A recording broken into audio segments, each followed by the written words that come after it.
नासरीन अलीपुर चौठा विच 10वीं मुहर्रम हराम अकीदत एहतराम तो मजहबी जोश जज्बे नाल मनाया जा रहा है। तमाम मकातबे फिक्र के अफराद हजरत इमाम हुसैन अलैहिस्सलाम ते शोहदे करबला नाल अपनी वालहाना मुहब्बत अकीदत का इजहार करने लई सबीला लंगर न्याज मुहाफिल ते मुजालिस का एहतमाम करते पे ने। अलीपुर चौठा दस रहे ने नवीद अहमद भट्ट।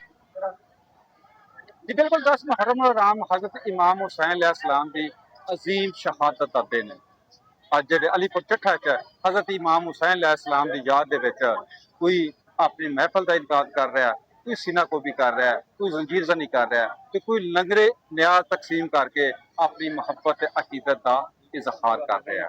ਮੈਂ ਜਿਸ ਜਗ੍ਹਾ ਤੇ ਮੌਜੂਦ ਹਾਂ ਇਹ ਅਲੀਪੁਰ ਚੱਠਾ ਦਾ ਹੈਦਰੀ ਚੌਕ ਹੈ। ਹੈਦਰੀ ਚੌਕ ਦੇ ਵਿੱਚ ਵੀ ਇਸ ਵਕਤ ਆਜ਼ਾਦਾਰ ਨੇ हजरत इमाम हुसैन अलैहिस्सलाम के कसीर तादाद ਦੇ ਵਿੱਚ ਮੌਜੂਦ ਨੇ।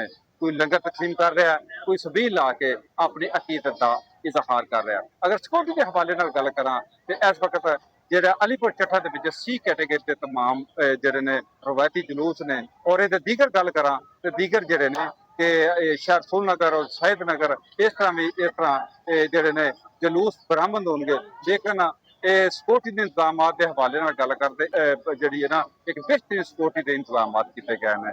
ਔਰ ਇਸ ਤੋਂ ਇਲਾਵਾ ਅਗਰ ਗੱਲ ਕਰਾਂ जनाब आजादार है इमाम हुसैन अलैहिस्सलाम भी हर कोई अपने जड़े ना अपनी मुहब्बत अकीदत का इजहार कर रहा है। तमाम मुकातबे फिक्र एक दूसरे ना अखुवत और भाईचारे का ऐसा दस ऐसी अजीम जी मिसाल कायम की है जरा हजरत इमाम हुसैन अलैहिस्सलाम तो उन्होंने जानसारन दे जी अजीम कुर्बानी दे इस तरह ही तमाम जिन मुकातबे फिक्र नोह कना ने और अपनी मुहब्बत का इजहार कर रहे हैं और कह रहे हैं कत्ले हुसैन असल में है मरगे यजीद इस्लाम जिंदा होता है हर करबला के बाद।